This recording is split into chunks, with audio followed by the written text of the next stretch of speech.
Look at this. I got headphones on. I got a mic going. Baby. If Huh? only people could see you now. Hey, no video. We've gone through this before. All right, No video. all right. Welcome to This Commerce Life. This is a podcast aimed at small, medium entrepreneurs focused on commerce. I'm Phil, your host, and Kenny, your co-host, will join us as well. And we're going to talk to you about the world of retail and commerce and how things are changing in the world. Cool. Anyway, I'm trying to play. I can't find an invite. Really? First off, you get Junior here. He invites himself to our podcast. I don't understand how you do that. That's like illegal. I'm sure it's against the rules. Then your pod, I couldn't find your email. I'm thinking, Jesus Christ. Yeah. You know, like I had to change because we've got like a standing podcast link, right? But with all the hacking that's been going on, I don't know if you guys have read that, right? But Zoom's had a lot of like hacking problems. Yeah. You know, all the Zoom links are getting hacked and all sorts of like funky things going on. So I had to change the code and put a passcode on it and all this funky stuff. So what do you do? Did you guys have a chance to talk at least? Yeah, we did. We're done actually. We're done. I was That's teasing good. him. So you don't need me. I was teasing him all about you, and I said, "You guys first off are animals," and I learned Phil only gets 5 hours of sleep. And I said I'm a 4:45 guy in bed by 9, and by about 7 o'clock I'm 3 glasses of vino in. But tonight, just for you gentlemen, I'm only 1 in, so I'll limit my rambling. It's your podcast, man. You can do whatever you want. We could have. If I had known, I would have got an extra glass. Yeah. I started drinking at 11:30 today, so what's the difference? And then Phil said, "Oh, he's probably getting a coffee." I said, "Does Kenny ever sleep?" No. Well, I'm sure I sleep every night. I don't think so. I think he sleeps about the same amount of hours I do. Yeah. Yeah, 11, 12 o'clock. Yeah. No, I get up later than you. I don't get up I mean, I won't roll out of bed sometimes until 7:30. Okay. Wow, living on the wild side. Typically, midnight, 12:30, 1 o'clock, whatever. Yeah, I'm a midnight I get guy. sleep. I get 6 hours, 6.5 hours a night. Yeah. That's a lot. Yeah, it's a lot. So guys, I'm curious, what makes your relationship great? And you obviously have a good banter, but how do you keep the glue together on this thing? And why do you guys work well together? It's because we don't know each other well enough to not work well together. We've only really known each other for the last 2 years and a bit. Remember, you know how this started, eh? Yeah. I mean, I had known Phil, but really, I didn't really know Phil very well. I'd known Phil for, like, I don't know, 10 years, let's say, over the time he was at J&J and whoever, right? But I met Phil maybe 3 times, 4 times, maybe. Yeah, like combined over like Pfizer, J&J. So I think the first couple of times I would have just run into you, and then I actually only really called on you maybe twice or 3 times. I think. Somewhere in that range. Yeah. So a couple of years ago, he reaches out on LinkedIn. I'm going to come to Vancouver. I want to kind of meet you. Blah, blah. I'm thinking, first, I couldn't remember what the hell he was, right? So I'd go on, LinkedIn. Oh, yeah, I kind of remember this guy. Yeah. So we met at the coffee bar in October. What year are we in now? 2020? October 18. Yeah. October 18. Yeah. No, October 17. Pardon me.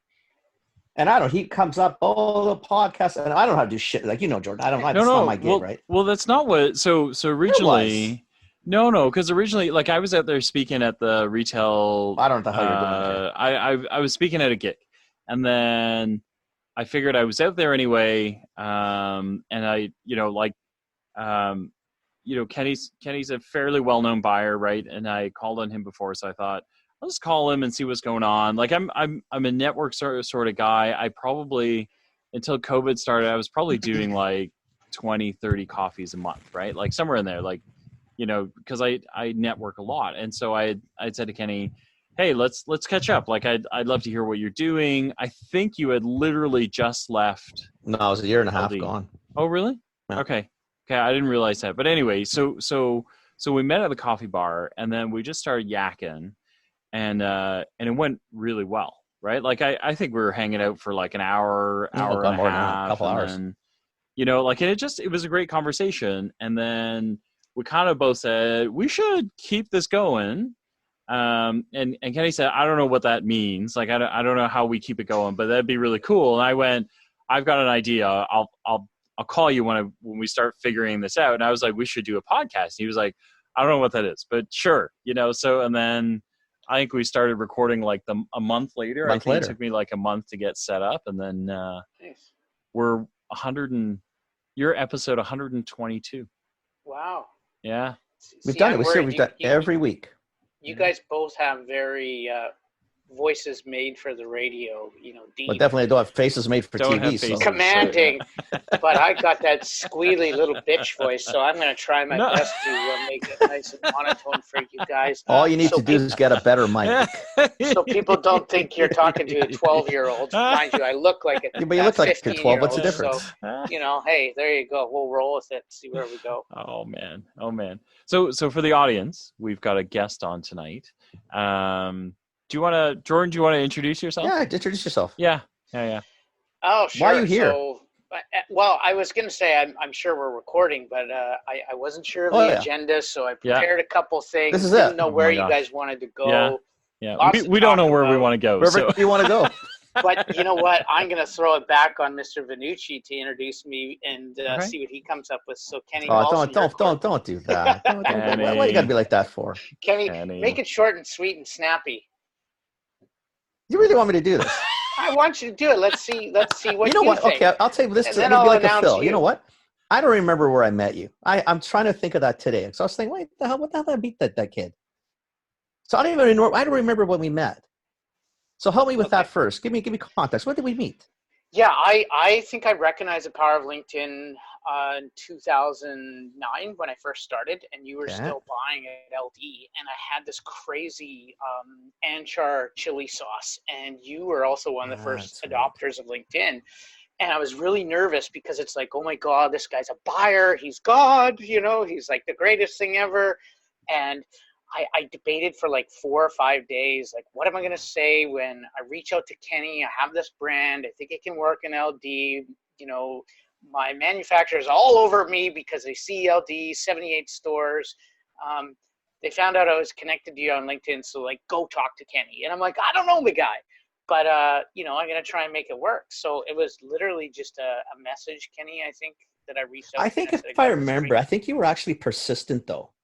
Yes. And then I think I finally had to ask some, like, who the hell is this kid? Like, he's just fucking relentless, man. Yeah. So I think you pestered for a while, and then I got to meet you. So what Jordan was when he was just a young kid, had all this energy, and he wanted to do things right.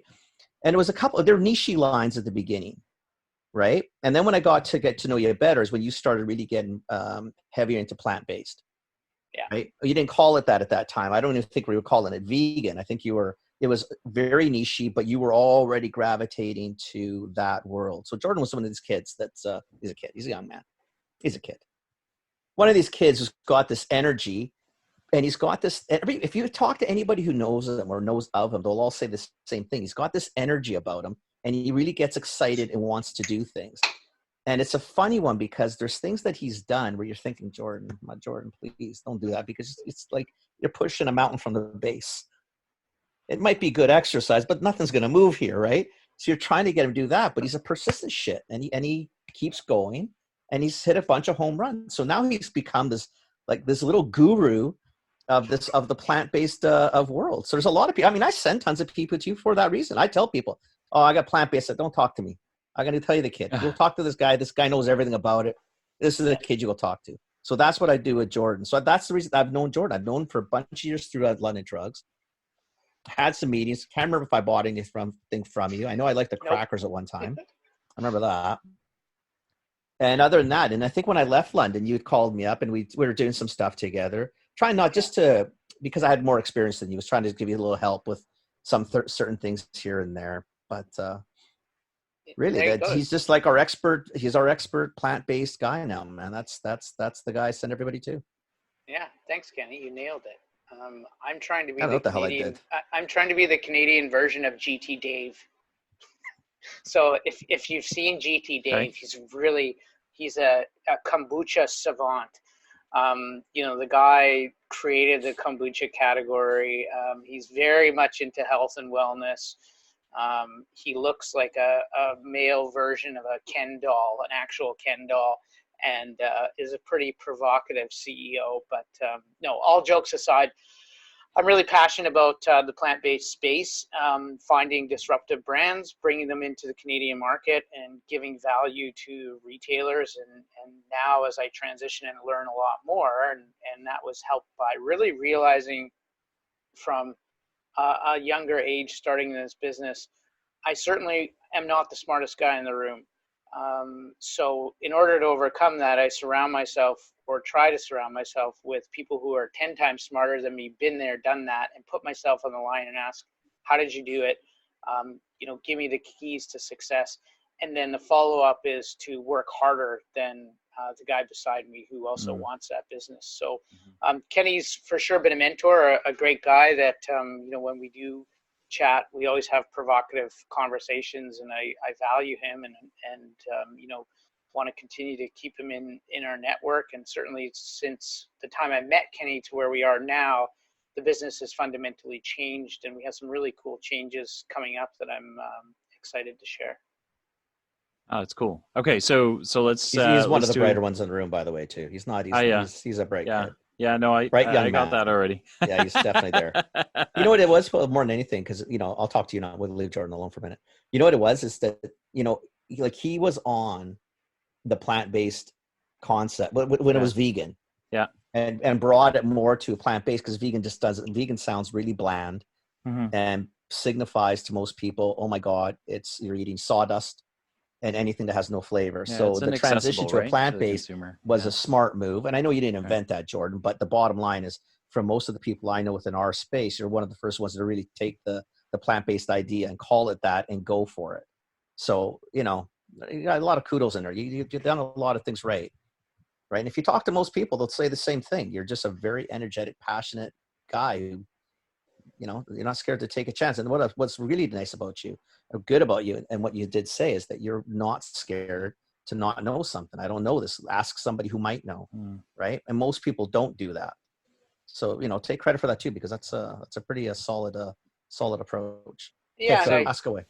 I was just going to add to that, Kenny. I think too, now, if you look at our space and you look at food, it's become really sexy, especially in California and Silicon Valley. Everyone wants to jump in, but these individuals jump in with tech backgrounds or VC backgrounds, not really understanding the food space and the journey that's required to get to sustained profitability. And one of the downfalls is, in our space, a lot of brands had a 5 to 10 year exit plan. Now it's a 1 to 2 year plan. It's a pump and dump, and let's make a crap ton of money and get this thing rolling. Well, that's where VC comes in, though, eh? What's that? That's all VC, though. Yeah, but I find a lot of these guys are afraid to reach out to, veterans and guys that have been there, done that, because they don't want to, show they're vulnerable. Plus, they don't care how long they're in it for. If you're in it for 2-3 years, what do you care? You put a shitload of money into it. The space is hot. About ROI, right? Exactly. You just pump. It's pump and dump. That's why. That's why I'm not a big fan of VC and typically that group of people, because their motives are different. I mean, if I'm buying for that reason, I'm okay. But the difference is right now with what you're trying to do is this is not a pump and dump category. Plant-based lifestyle has got legs. Yeah. Right. It shouldn't be something we just do to make some money and move out. If you're going to do this, we're doing it hopefully for other reasons. Yeah. Straight cash. Yeah. Although cash is important, no doubt. Yes. So Jordan Rogers, guru of plant-based. I just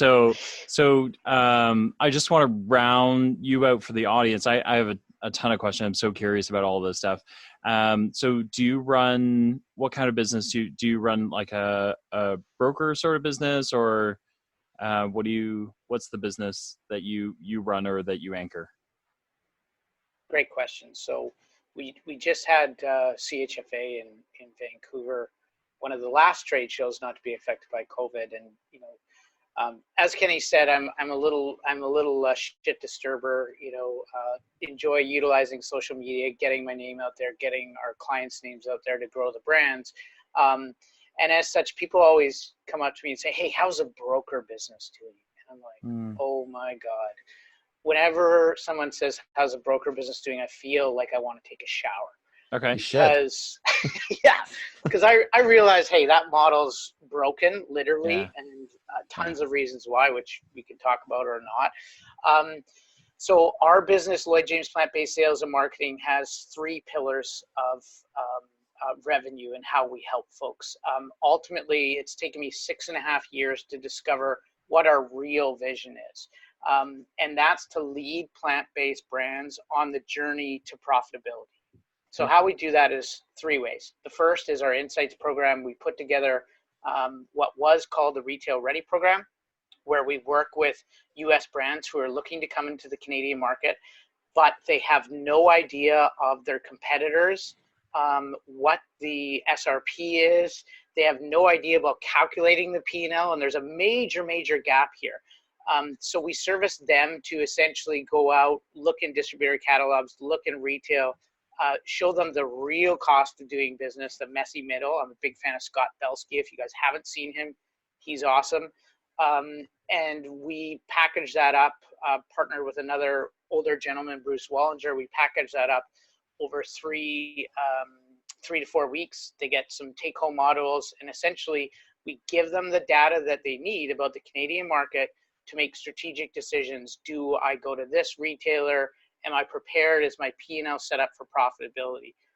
So that's one customer that we service. And then the second customer now, unfortunately, is a lot of folks wanting to get into this sexy business who are watching Dragon's Den. The first thing they think of is, I want to sell to Costco. I want to sell to Loblaws. And it's the same thing. They don't understand the real cost of doing business with these retailers.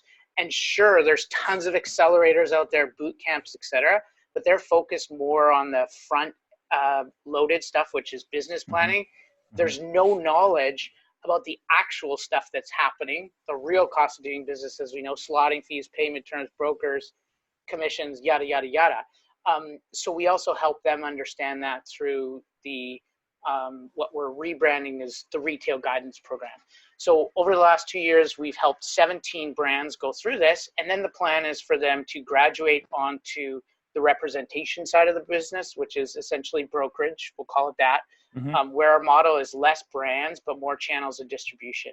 Mm-hmm. So the brands that we do have, we support them with a team of 9 people across the country, some folks in the East, and recently a bigger marketing team. And we're selling, to start, natural, conventional, gas convenience food service. And that also diversifies their, portfolio breadth, essentially, and increases their cash runway, so to speak. So that's a lot of fun. We top out at 10 brands, some really cool tier 1 brands. One of our brands is a $90 million brand in the US, which is fantastic.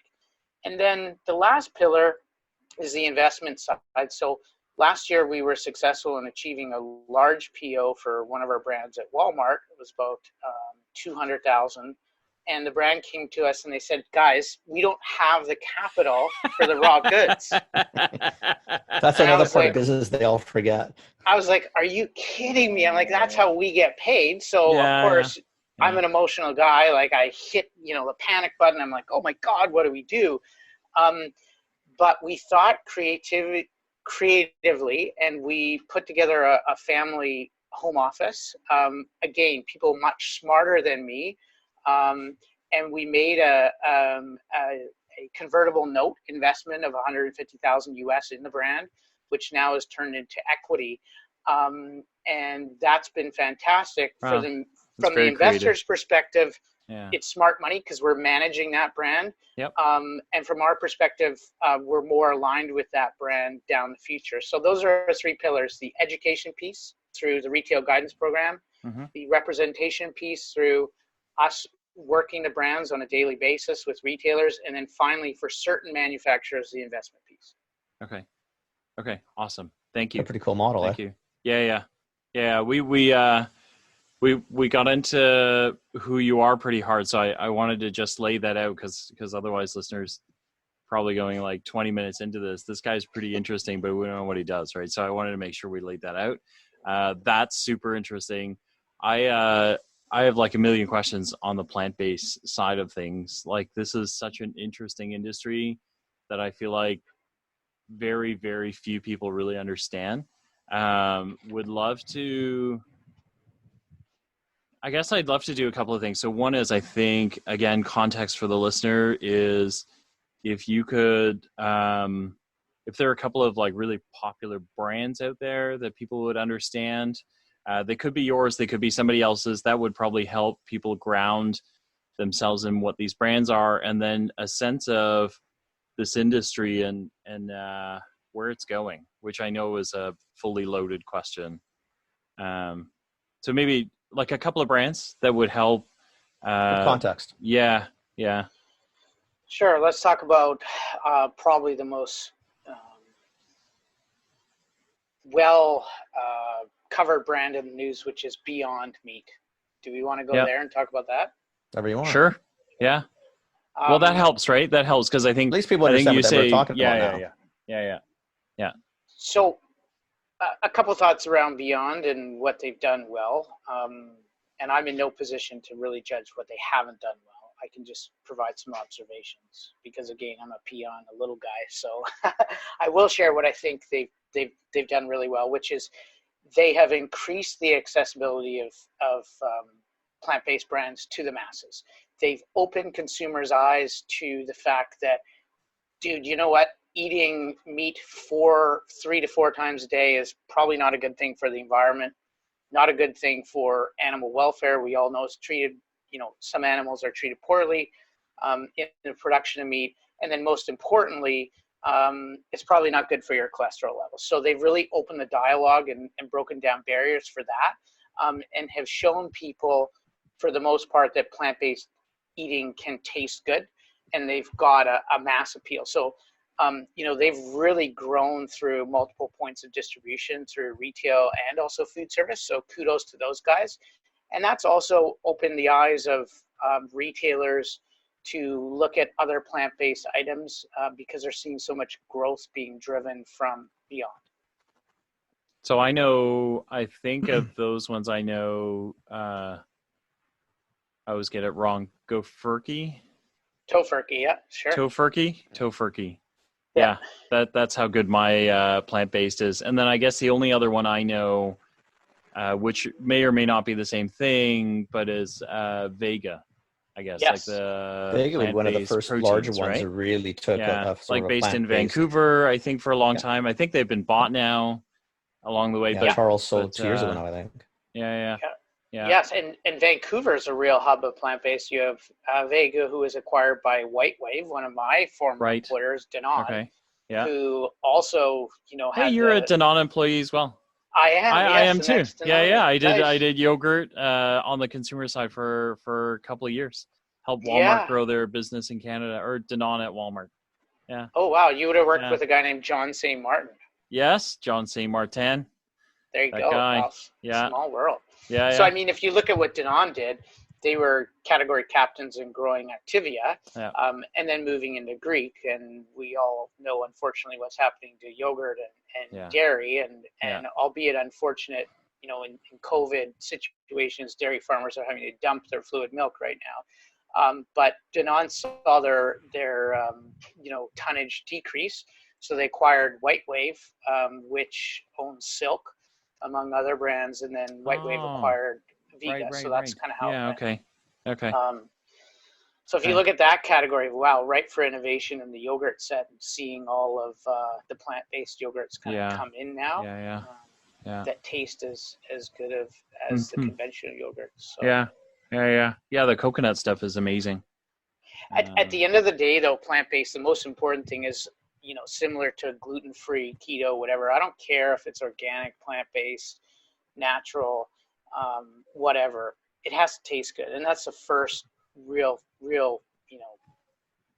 important thing for brands and people to buy brands. It's got to taste good, regardless of what the attributes are. Yeah. So, that is the question, I guess. So this category, like how trying to figure out how to ask this question. What I'm after is I'm trying to figure out how developed the category is. Like from market size is one thing, but I think, but in which segment even?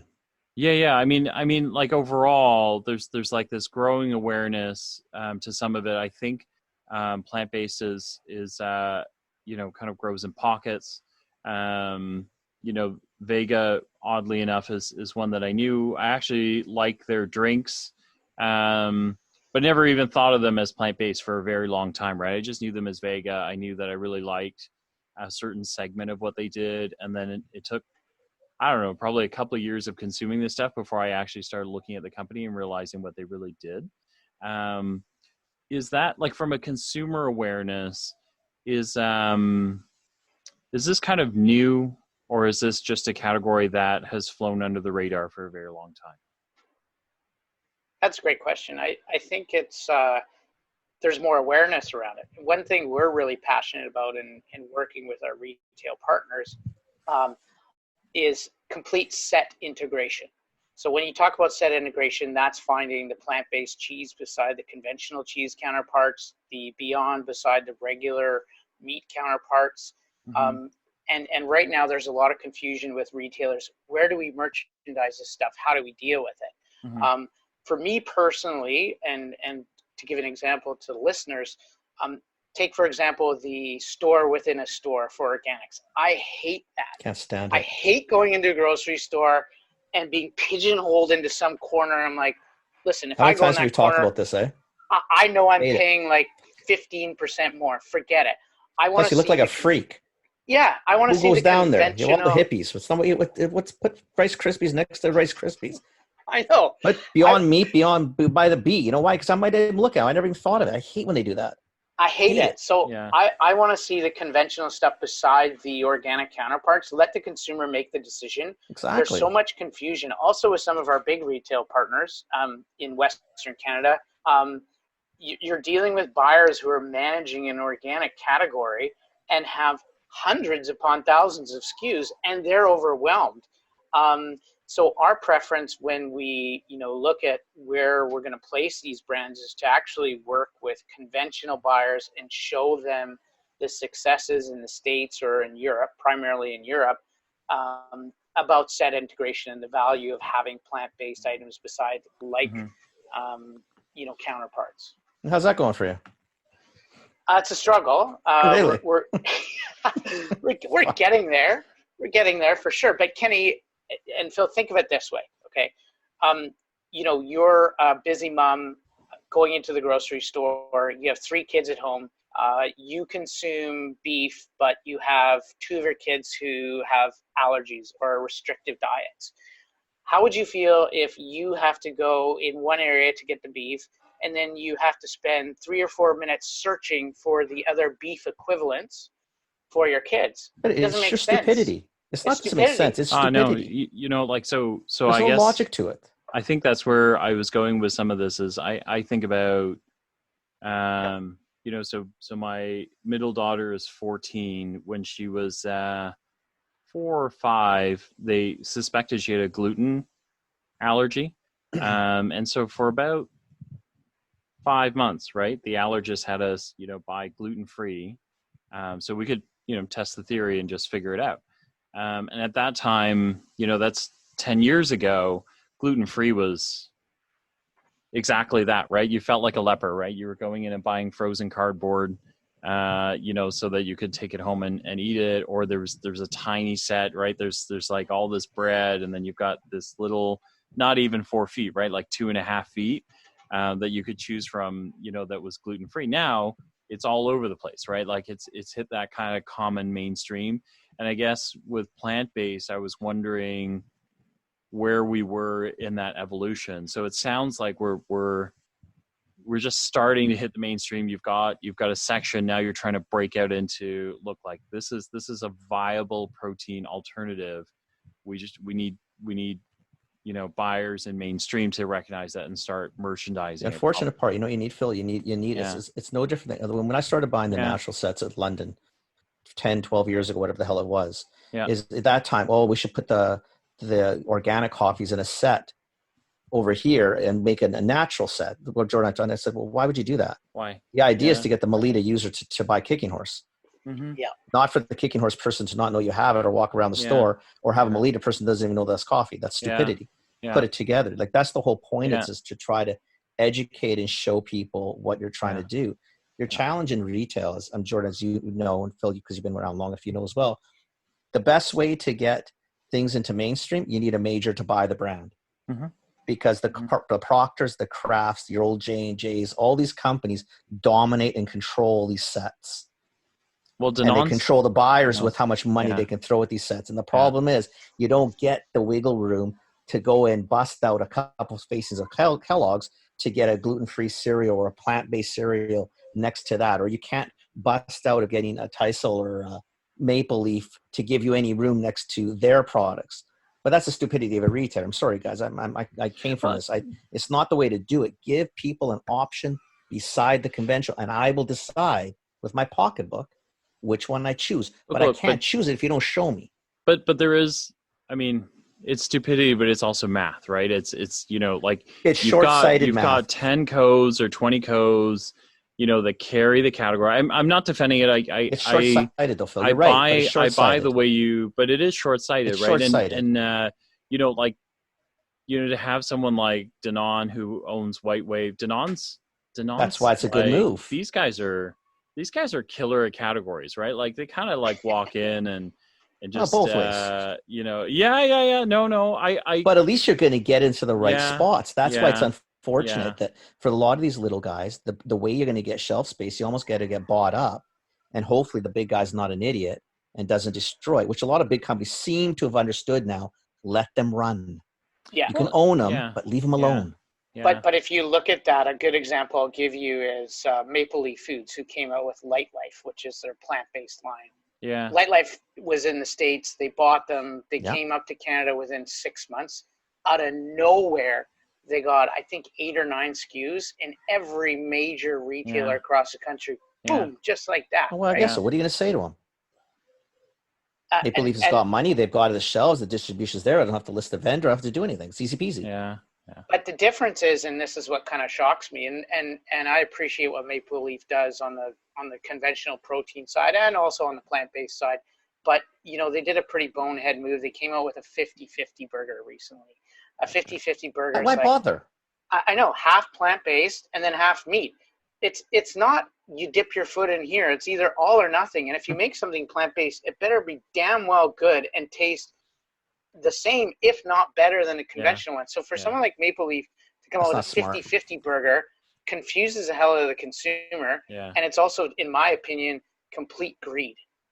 Sure it is. Sorry. Hopefully no one hears that from Maple Leaf. Who cares? No, companies need to think. That's not smart. The meat guy doesn't care about the plant-based, and the plant-based doesn't care about the meat. Who are you talking to? I'm pretty sure that, that sounds like somebody who drives a hybrid car thinking, well, a hybrid car works.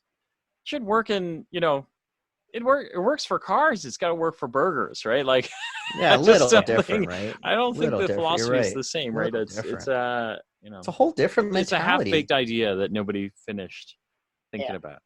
Yeah. And on that note, I think, Wave 1 was the Beyonds, the Impossibles, all these guys coming in. Wave 2 will be the consumer that flips the back of that deck and says, sorry, what ingredients are in here? I don't understand what this is. I can't find it in my pantry. And there'll be a bit of a backlash. The question is, can Beyond, who no one really understands what their same-store sales growth are right now, which, as Kenny knows, is the best metric for brand health.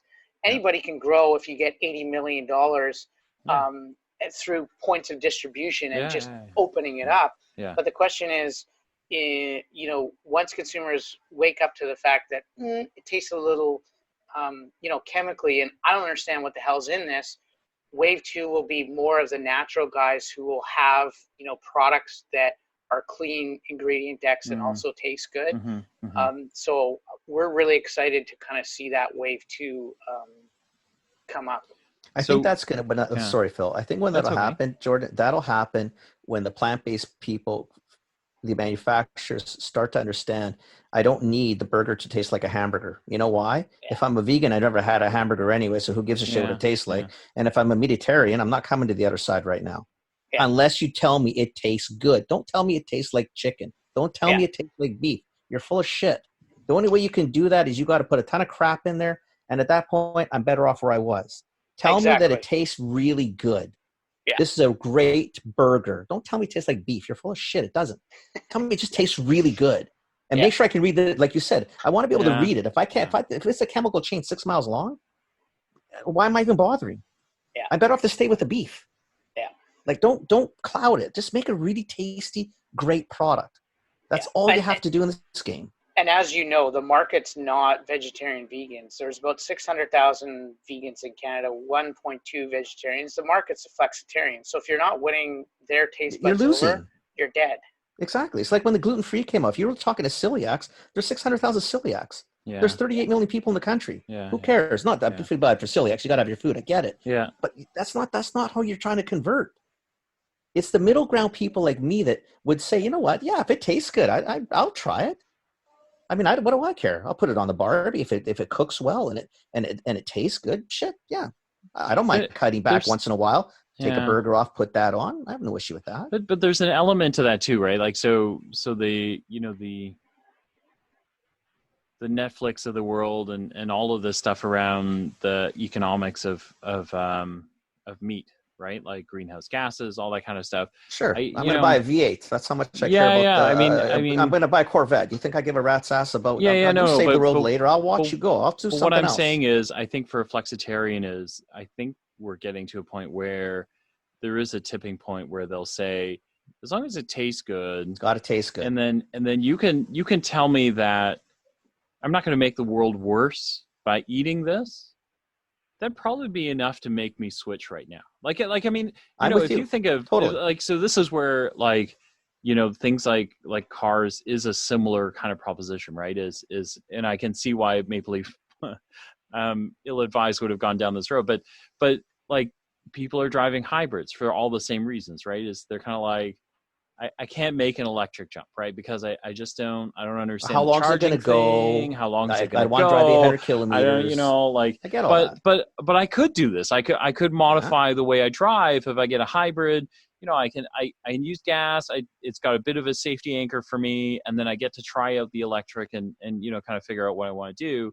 I feel like the Beyond Meat is the first opening, and then the next stage, Jordan, to your point, is flexitarians who are kind of going, look, I'm cool with it, right? Like if I can figure out how to make this work, maybe I can pull meat out of our diet 2 to 3 times a week, right?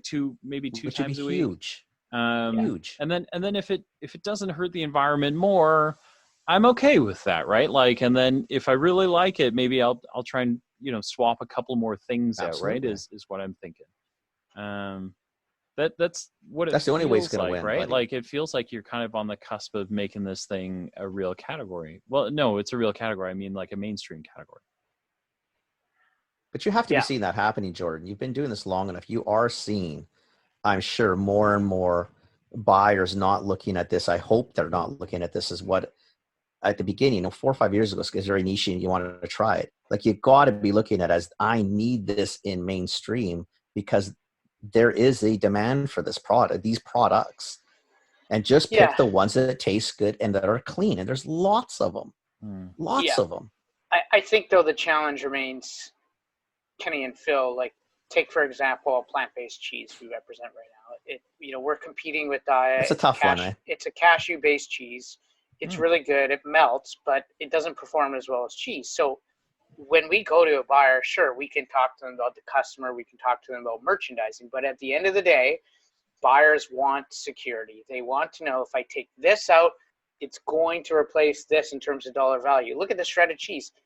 It's really tough for me to say, hey, Save On Foods, Loblaws, take this $2 million shredded cheese out and take a flyer on mine. Because that just doesn't compute with them. So that's something that we have. So that's a challenge. But there's also a math behind that, Jordan. The thing is, I know how much Parmigiano I can sell, and I know how much fake Parmigiano I can sell. Yeah. So, and you know what I mean? I could do that. I know the math. That's why it's a little tougher on that one. But there's so many other places that you can play, and maybe right now cheese is a tough one because we've talked about this, with Dominic and with even Rattan talking about that. And I said the challenge with it is, that one is still a little tougher than a lot of the other ones because it's like telling me it's like beef. guys, Parmigiano Reggiano is Parmigiano Reggiano. I'm sorry.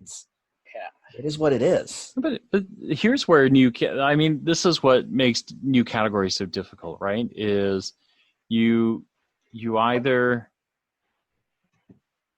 you either name it something that right? So this idea of a good burger, when you say burger, I think beef, right? Because burgers are originally made out of beef, right? But it's like you've got to go in and sell using a traditional name before you can break out and call it something else. Like because if you called it cashew, I don't know what another word for cheese is, right? But I think we'll do it this way. Like when the first milk spreadable cashew, right? A spreadable cashew, I'd never buy that, right?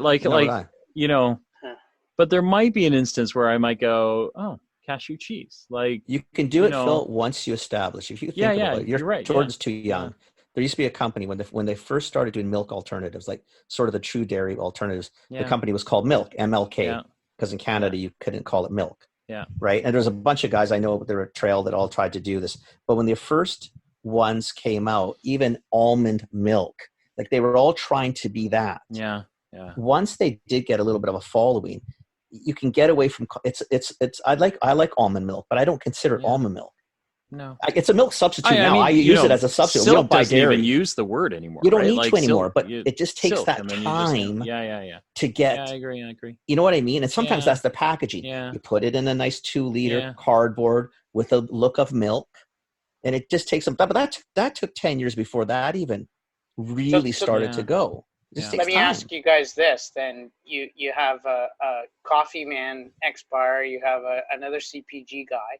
The number one item right now in Canada, and I think probably close in the US in terms of percentage growth, is oat milk. 230% increases in oat milk. Well, we do it in the coffee bar. We've been doing it in the coffee bar for a year. Why are people buying so much oat milk right now? What's going on? Well, I've never had oat milk. You know why? It's because coffee bars, we can use oat milk and get similar consistency to milk. Really? Dairy. I can't get that consistency in almond. No. I cannot get it in soy. Not in coconut, not in soy. I can't get it in coconut. In almond milk, I can do barista type product with almond with oat milk. Jordan, that's why it's taking off. So that's my problem with all of those. That's when it has to happen. You find that area. Yeah. Like we buy almond, in food because because the kids will drink almond milk. But I love it. It's my wife and I, right? It's my wife and I, because when you drop it in some coffee, you got to do first. You got to grow up and stop putting milk in your coffee. First step. Go there first. You're 50 years old pretty soon. Let's go. Giddy up. Okay, let's get off that one. I'll drink it black most of the time, but then you don't have to worry about that side. So, Start it in your cereal. Yeah. No. Nice almond milk. No. I like, so I'll use, like, we've got coconut milk in the house. We've got almond milk in the house, but the consistency, and I don't put a lot. I put. That's where oat milk will change it, Jordan. So I'll give you the answer of my opinion of why. It's because it does work for baristas, and a lot of people, especially in North America and on our coast, are heavily into coffee shops. Right? Where do I find oat milk? You can find it at any coffee shop. Will sell it to you. Most coffee bars, and you can. But not in mainstream grocery though. Like nobody carries it in grocery. Not that I've seen. Natural grocers, I guess. Oh yeah. Yeah, I guess it's so. Pretty commonplace. It's tough to find. There's Earth Zone who's done a fantastic job. I think Silk has come out with one. I'm not too up to speed on that. I don't play in the milk space because I failed miserably with a pea milk, which it's a tough one, right? With a what? But pea milk. A pea milk. PEA. PEA. I'm sorry. There's still a child in me. PEE would have failed miserably. Jordan should have known that. But if he doesn't ask people, I mean, we can only help him so far. There's only so much we can do. I'm sorry. There's a child here. I know I'm 40-something. It's not as bad as our prime minister who mentioned moist talking to people. I thought that was pretty good. I don't know if you guys. Well, we heard that. That's an interesting way to talk about. That's okay. All good. Yeah. But Jordan, to go back, sorry, bud. You know what would be good for our categories, like the cheese. If you really want cheese to take off, stop doing retail. You know where you start doing cheese? Food service. If you look at Meat on Main, Meat on Main is probably going to be one of the better. We have 3 restaurants in Vancouver, Phil. And we got lots of vegan restaurants, but the meat group is Meat on Main, Meat in Gastown, and I can't remember the other one is. But anyway, they're strictly vegan. But when you go in there, you can order like the nachos with cheese, and then obviously it's vegan, so you know you're not eating cheese. But Jordan, if you try it there, it's very different. Now I can see, okay, well, you know what? That's not what I like as cheddar cheese, but you know what? If we had someone in the house and they were vegan and we had to do something, I could bring this home and do it. But sometimes that's probably the easier way to start. A lot of our pastas, the high-end pastas, the reason that they're selling in stores now, because people got used to it in food service, like in restaurants, and said, you know what, that is actually a really good plate of pasta. And you're thinking, well, it's because it's not the Checo and it's not, Barilla or Lancia. It's an actual pasta from the old country, and it's like good pasta. Yeah. You buy good pasta, you can have good pasta at home. Yeah. That cheese may be the same thing. It's very difficult in retail because the Save-On guy's not going to take a Parmigiano. Is it really cheese though? Like it's got a consistency of it to some degree. Yeah. Honestly, is it more like a, because I'm thinking of similar categories. You think of like hummus, baba ganoush, right? Baba ganoush is like eggplant, right? That's ground up and like a spread, right? So I wonder if there isn't. No, I think it's better than that, Jordan. Well, Jordan, you tell us. I mean, I think it's closer to cheese than what people give it credit for. It's not cheese. It is, and there's two types of cheeses. There's the entertaining cheeses, which you guys have a lot of in Ontario, Zen, Gary, Nuts for Cheese, etc. Those are more expensive, cutting board cheeses, not an everyday cheese. Yeah. Our product is an everyday cheese to compete with Daya, who's been in the market for a long time. Where we're different is that we culture and age it for 30 days. So you get the enzymes, the umami flavor, and then with our version 37, it's taken 37 tries from our founder to get it where he's happy now that it's pretty close. I would say it acts, tastes, feels as close to cheese as we can get it. But Kenny, you're absolutely correct. Before COVID hit, we had a great opportunity at Santa Lucia Pizza in Winnipeg. That was a 17-store chain. It's perfect. And the buyer goes, this is amazing. Now, food service is a different beast than retail because every penny counts. So absolutely, unless you're, within not even, you have to line price your competitors there, and then chefs are just still the education piece in food service is a lot higher and a lot more expensive versus retail, in my opinion. It's totally different category, but it's a great way to get the trial that we all need for these products to really take hold, really and truly, right? Yeah, and that's what Beyond did. If you look at it, I mean, they threw their label on everything that had a heartbeat. Hey, you want to partner with Beyond? Throw it on your pizza, and that's how they achieved great success. I think their challenge is more what you said the first pun. If I'm going to critique Beyond, I think the problem they had is in trying so hard to make it something that it's not. There's a lot of shit in it that they just had. There's too many ways for people to pick apart because of what it says on the back of the label. I think that was their fundamental problem. But again, that's what when you're trying to be. I've never had a hamburger. Why do you need to make it taste like a hamburger? I have no idea what a hamburger tastes like. Like, what are you trying to? What do I care? Yeah. Right. If I've never had an ice cream cone, why are you going to tell me you're making something that's not like it? I got no reference point. I don't give a shit. Yeah. Just tell me it tastes good, man. So what's next in this category? What do you think? Well, what does this category really need to make it smoke? Well, no, I mean I think it's coming, right? It sounds like you're on the cusp of kind of mainstream markets, right? Like Beyond Meat has kind of cracked that open. What's next? So are there kind of big brands to watch? Trends to watch? I'm really curious about this cashew cheese too. Now I'm going to try and find it. You should try it. Yeah. What's the cashew cheese called? It's called Parmella Creamery, and you can get it at Sobeys across Canada in their plant-based set. That's down by the washrooms, by the doors that go into receiving, and then up the stairs in the back corner where the lockers are. The 2.5 foot set. Fucking people, honestly. Yeah, that's where it is. What's next? Well, I'm not going to tell you the brands that we're looking at. I will tell you the category that there's two categories that are ripe for innovation, and people are working really hard on it. The first one, if you look at overall consumption, forget about beef. Most people are eating chicken. So there's a really cool company out of the US who's developed a bone-in chicken product, or as close to. So we're looking really hard at chicken right now. I think seafood's maybe 2 years away, but there's a lot of innovation in that category as well. Okay. Ultimately, when we look to bring on brands, we like to talk about pent-up demand.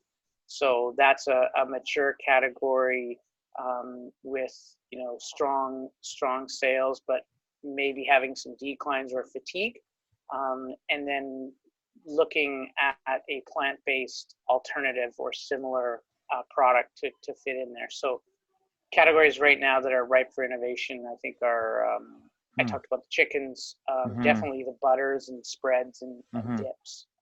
Okay. Yeah. I like the chicken one. I think chicken would probably be easier than beef. Yeah. You don't have to get into the colors and all the other shit. It's chicken. It's white. It's relative simple. That consistency, like everything in the world tastes like chicken anyway. Yeah. Do you know what I mean? It's probably one of the easier things to get even a consistency. Beef's a very difficult. So I'll be curious. Meat. Like I feel like COVID is also going to help the category. One of the things that I don't know. I mean, I because social distancing and keeping yourself out of stores, but the stores I could get into, the amount of plant-based proteins that people knew but didn't really exercise the option on, everything from like black beans and kidney beans to lentils and like all that kind of stuff that is kind of like basic to diets, but people never really exercised, right? Because you had the ability not to. In a panic situation, like I don't know, like that bean section cleared out rather almost as fast as the pasta section right across the aisle from it, right? So canned or packaged, like beans all of a sudden are the in thing that everybody's got in pantries, right? Yeah, but I feel like in the same vein as if plant-based is like that kind of memory is there, that muscle memory of like these proteins are good for us. Yeah. So I wonder if with all this stuff happening, there might be a different swing happening, right? That allows people to go, you know what, like one, I've got a lot of time at home, right? So I've got time to figure this out. Two is, I don't know what it's like out there. Here, we're starting to, like, if you're not going out for your weekly shop, you're really online shopping almost 2 weeks out to make sure you get groceries in time. And so people are branching out to figure out how to get, supplies a little bit quicker, right? So plant-based might be something that they look at and go, this is an area where I sort of understand this, and there's supply here that I can get. How do I tap that and maybe substitute a couple more meals out, right? Yeah. I think there's two ways to kind of look at that, and it's still early days getting the data back. I think one thing that's definitely happening is that consumers' intentions, so that's, I'm a vegan, or I'm gluten-free, or I'm keto, aren't necessarily meeting up with what they're actually buying. Right. So let's take plant-based as an example, and there's two ways to look at it. One is, forget plant-based, give me that beef, give me that ground beef, give me that chicken, and that's all I care. Oh my God, there's scarcity on chicken. The guy in front of me is buying 10. I want to buy 20. Yeah. So I think that's happening to a level. If you look at it for big CPG brands, I mean, people are buying those $2.67 boxes of Oreos like it's going out of style. They're trading down. They're trading Wait, down. Those aren't plant-based? What are you talking about? Well, they are. They're vegan. But consumers in times of panic and stress are trading down their dollars. Yeah. And they're going back to the big brands they grew up as it's comfort buddies. I'm stressed out, man. Yeah. It's comfort. So that's happening. But at the same time, I think there's three waves. One, and I'm curious to get your guys' opinions, is the pantry load, which we're just coming off of the end of right now, which is beans, pasta sauce. Two is the fact that, the long weekend's coming up. What am I going to eat unique with my 6-hour marathon of watching Ozark or Tiger King or Lion King or whatever? And that's where people will want to venture outside and get kind of new snacks. And then I think wave three will be what do you mean we're having beans and pasta again? This is like the 8th night in a row. Why don't we try this jackfruit, which I've read about or I've seen about, and get creative. Yeah. So I think those are the 3 waves. But at the same time, you also have that the reality is that, you know, as Kenny knows, people are buying what's comfortable right now. I think that's just human nature, though. I think it's just natural. I think there's a couple of things that could help and a couple of things that are going to hurt. We're going to get out of this mess, but we're going to walk right into most likely a recession, right? It's good right now, and people aren't worried about the finances because the government's throwing $2,000, $2,500 a month. Kids who are working in restaurants are getting more to stay home than they were working, less the tips. So there's not a lot of panic in the air. If 30% of these food service businesses don't reopen up in the next couple months, panic will ensue. So when you get into CPG plant-based, it may be a little difficult in the near future. The trick for you guys is, I remember after 9/11, that's when like the Food Channel and all those things started going crazy, right? Because we were all scared to travel. We were scared to travel. We were scared to, and not just for the month after. We were talking for a couple of years. We were kind of freaked out. Yeah. So it really made people nest, right? And that wasn't a forced nesting like this is. What I'm getting at is right now I'm cooking every single day. Like we pantry loaded a little bit. Like we're Italians, we pantry load like normal anyway. But I've gone through supplies, buddy, because we're eating. Yeah, like we're eating good every day. Yeah. But this would be a great time for people like you, Jordan, to show me some really cool vegan plays. Because if I can do some really cool stuff at home, I'm not scared to try a cheese maybe at that point. I'm not scared to substitute a Beyond for a pack of beef, right? Like this is the time, especially if we can capitalize and get like the guys for meat to share maybe some of the recipes and get people more excited. We're at home, buddy. We're cooking. And if you can show me some cool stuff, I'll play it right now. But it's content creation, right, Kenny? Is that what you think? To me, I think it is. I mean, well, Phil's a marketer. He's all over that. Like, I think to me right now, why not? I think so. I think there's a couple of things. So I agree with everything Kenny said. I do think that as the shop, you know, because right now the shop is getting more difficult. Like logistical supply chains are starting to slow down a little. You guys are flattening out in Ontario. We're just hitting our peak, right? And so we haven't been, my wife and I haven't been in a retail store in 2 weeks, right? Because our curve is just peaking. And so we bought enough a couple of weeks ago, froze some stuff, you know, pantry loaded a little bit more, and we haven't been in a store in 2 weeks. But as we're looking to not go into another store, it is difficult, right? It is like, you know, all the online plays, they're working hard at it. But I have this really funny image. I think I sent it. So hopefully maybe I have it on my phone, but Costco has on their site, they have a 2-day delivery badge. But underneath the 2-day delivery is a slash. And then the bottom says 2-day delivery, 7 to 9 days right now. Right. So you're like, shouldn't you just call it 7 to 9 day delivery? So I think that there's kind of like this, I got to plan ahead and I got to get groceries, and people are getting really creative. Like we do order some meat off micro farms. And so we called our micro farm and said, hey, could we order a bunch more stuff? And they're like, no, man, we know you're regular, but you know, like people got awfully inventive about this stuff and started ordering like crazy. We're a little overloaded, and every other microphone. So I think there's a moment where it also might be a moment where you could say, hey, listen, like here's an alternative that isn't difficult to get yet. You know, we might be sort of mainstream, but we're not quite there. So there's supply here. There's an opportunity for us to be able to, you know. So I like the cheese thing, buddy. I agree with that. We're really liking it because as we all stockpile cheeses from Europe. First off, the quotas are all screwed up. Yeah. Nothing comes, you know, if you're ordering from Italy, it's not coming tomorrow morning. So there's a lot of time delay. So if you do have some really cool vegan cheeses and you could show me potentially on a video or whatever the social mediums are, I don't give a shit what you do. Or you go into some of your locals, grocers, because there are, like we went to Costco this weekend. Yeah. right? And I don't mind. We 3/4 of the building. We got there 2 hours after opening. Apparently lapped twice if they open. So when we got there, it was 3/4. Took half an hour to get in. Took half an hour to shop. Took 10 minutes to check out. So in essence, the same as normal. Yeah. It usually takes half an hour to park. Yeah. Right. This time took 2 minutes to park, half an hour to get in, but the shopping was super, super fast.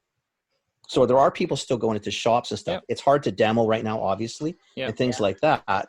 But there may be really cool ways to communicate to me right now as I'm scrambling for recipes, because I'm getting tired of doing chicken every day or whatever it is. Like, I would love some alternatives, and I don't mind, like Phil said, if I know there's supply of it and it tastes good, I don't mind giving it something a shot. Yeah, you know what I think is interesting, which is pretty promising. It started to happen in California. Denny's is doing it, and now Earl's, which is a food service chain, national food service chain, is offering two things that they previously didn't offer prior to COVID. So they have a limited menu where you can pick up or they'll deliver it. Right. They're also offering meal solutions. So, meal in a box, basically a protein, a veg, and a carb, and then a dessert. So they're competing with the box companies.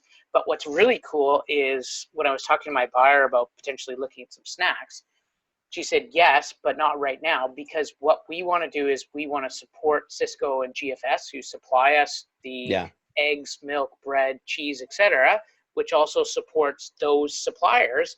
And what they're doing is they're offering people that come in to pick up the ready-to-eat meals or takeaway an opportunity to buy 12 eggs or milk or cheese or bread or stuff like that. Yeah, I think what you'll see coming out of this is a lot of restaurants realizing, hey, we can turn it into a micro grocery store. And coming out of this, we can also potentially compete with the Loblaws and the Sobeys, because you go in there, you don't have to wait in line. You don't have to deal with the mess that is retail right now. So that's think, promising and exciting for me. Yeah.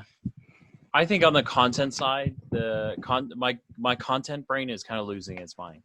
Like, you look at all the chefs out there right now, right, are like, here's what's in my pantry. Here's what I'm making.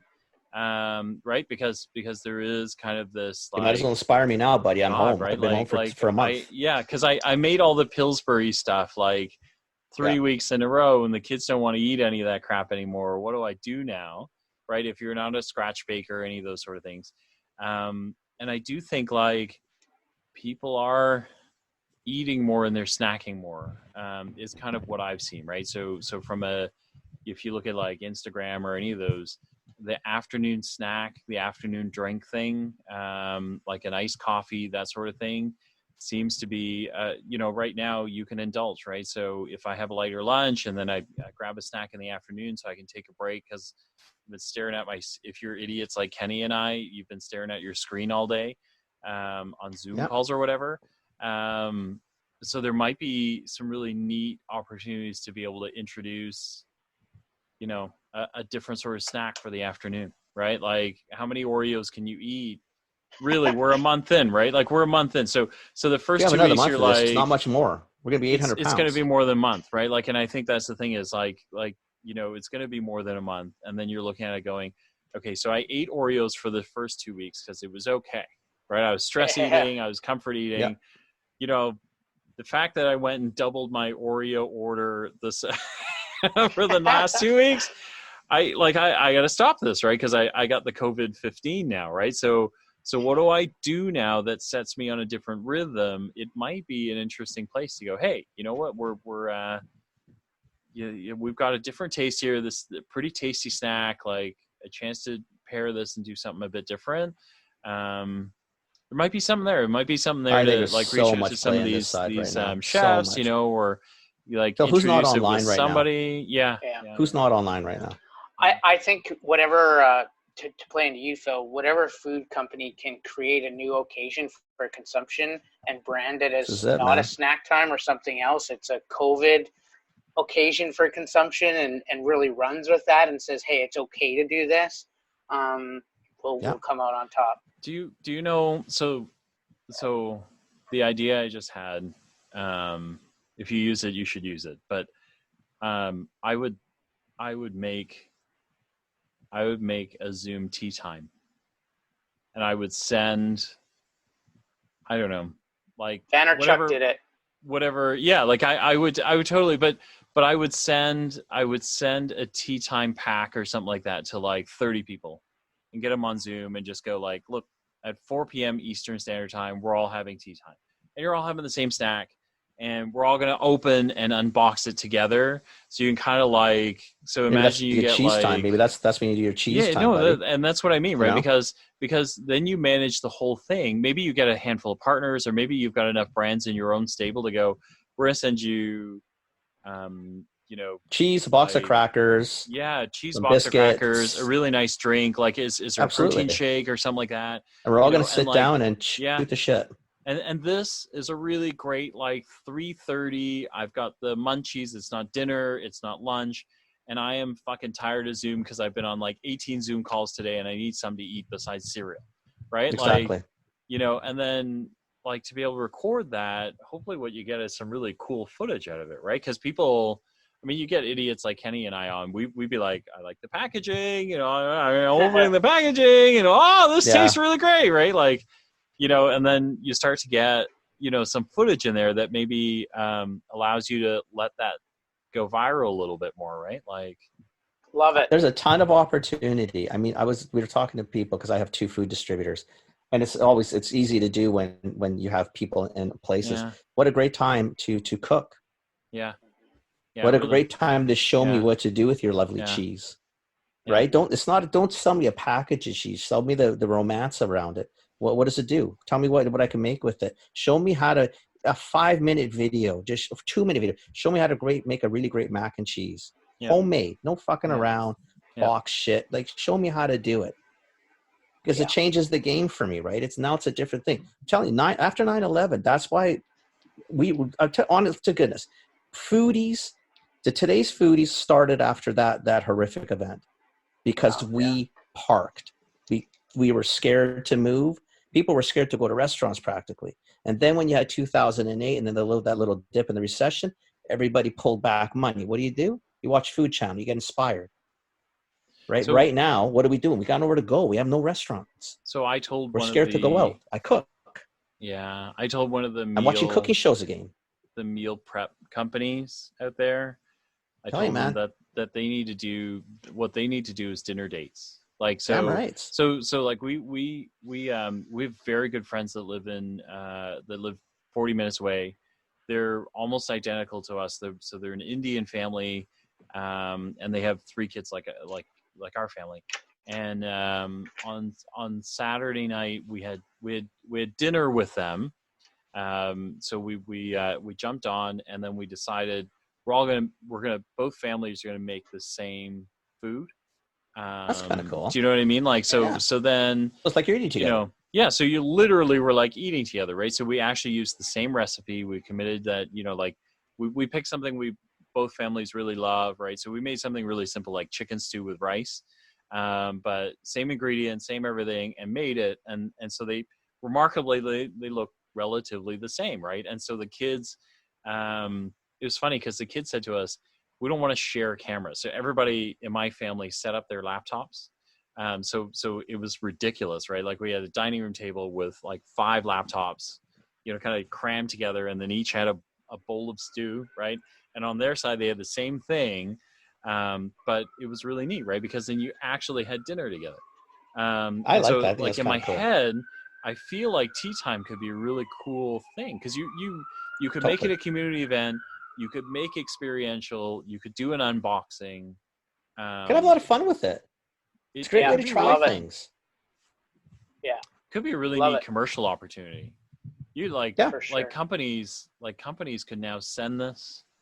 So you could company like this one of the startups that I work with. Every month they have birthday cake and beer. So they don't do an individual, like if we have 3 birthdays, they would go, all 3 of your birthdays are in November. So, at the last Thursday of November, we're gonna have birthday cake. And then because we're all gathered, we're gonna have beer. And so what we started doing is, so this Thursday we're going to have drinks together, right? But everyone's going to get their drinks and we're going to get on Zoom and hang out together.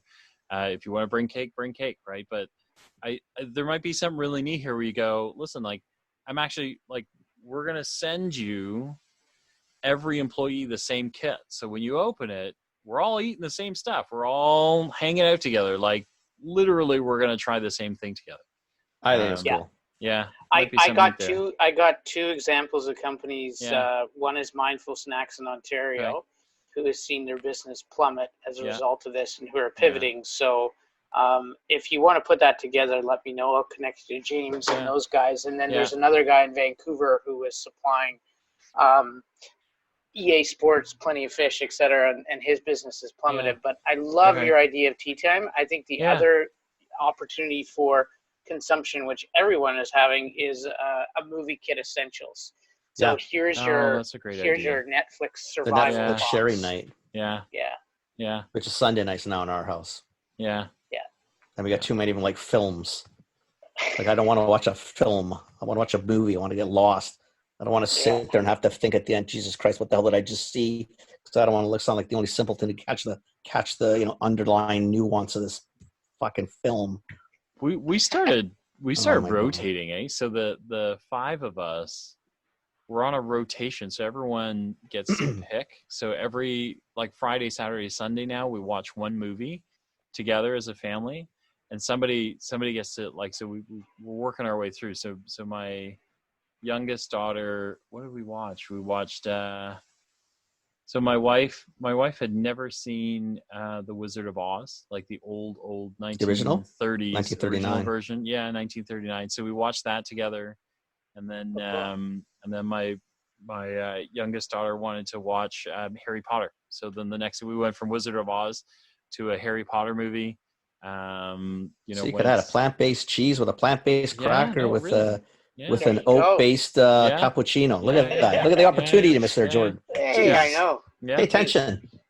Oh, this Friday is Groundhog Day, because that's my pick, nice. Right? So that's my first movie. So, but it'd be really cool, right? Like, I think, I don't know. There's lots of opportunities. Just some thoughts there. I think there's some really cool things. Yeah, I love so think of some stuff. We'll have you back on in a couple months. Like, to be interesting to see what you've done, or when we come out of this mess. Yeah. Maybe in the fall, let us know what's going on in the plant-based world. Yeah. Look at that, Kenny. Sure. You moved from 1 month to the fall. Let's go, man. We gotta light this up again. We gotta get past this, get excited, and start doing stuff again. Once we're safe. We don't want to have to go back through this again anytime soon. Hey, Kenny, let me ask you this: if we were to send care packages to buyers' homes, do you think that would be welcome? Depends on the buyers, right? I mean, you have enough buyers that are friends of yours more than anything, or they're low past acquaintances. I would say that's never a bad idea. I mean, again, in today's corporate world, you get a lot of people that got sticks up their ass. Yeah. They're too fucking stupid. They make it look like it's a graft and shit. They're dumb. So that's the only challenge you have, is you got some companies that are just thick. So that's the part you got to worry about. Big company stuff, though. For a lot of them, it would. For a lot of them, it would. It wouldn't bother me. Like, it wouldn't bother me either. You know why? Because I'd be saying, well, that's kind of cool. I'm at home. I'm going to try it. Yeah. I'd rather try. Like, I used to bring food home. Like, if you guys brought me food to the office, I'd bring it home to try. I can't try it in the office. That's not, because it's more organic like that, right? Like in the office, it's hard to get. Well, if you send me a really nice cracker, I'm going to put a nice piece of cheese on it and say, oh, this is really good. I really enjoy this. Or I get the kids to try, or Amelia, or whomever, right? Yeah. For me, Jordan, I don't think it's a bad idea. Yeah. Right? For other people, probably not a great idea. Yeah, so I've toyed with that. One thing we've done, which has had great response and is pretty genuine and heartfelt, is I just sent an email with the headline, "Thinking of you," to my buyers. And it's, hey, I'm thinking of you. I remember the first time when I reached out to you on LinkedIn trying to sell you some Bandar sauces.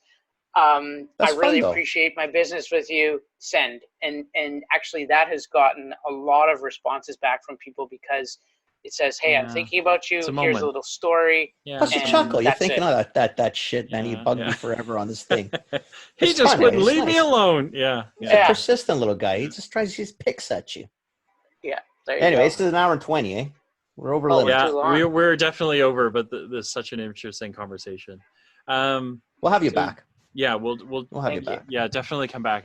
So Jordan, if folks want to find you, what are Tell them what you do very quickly again, and how to find you and how you can help them. So we help educate brands about the Canadian market. We act as their outsourced sales and marketing management team.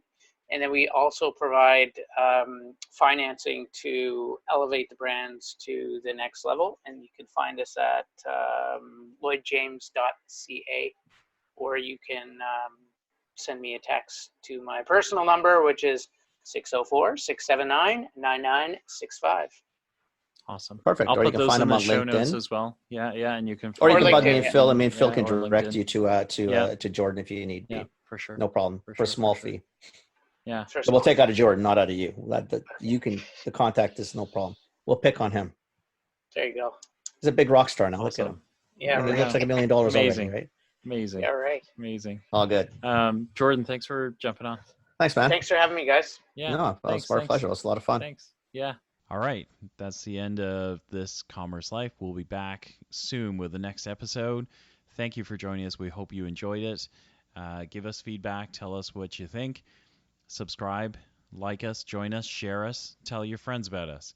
And we hope to see you next time with more commerce news.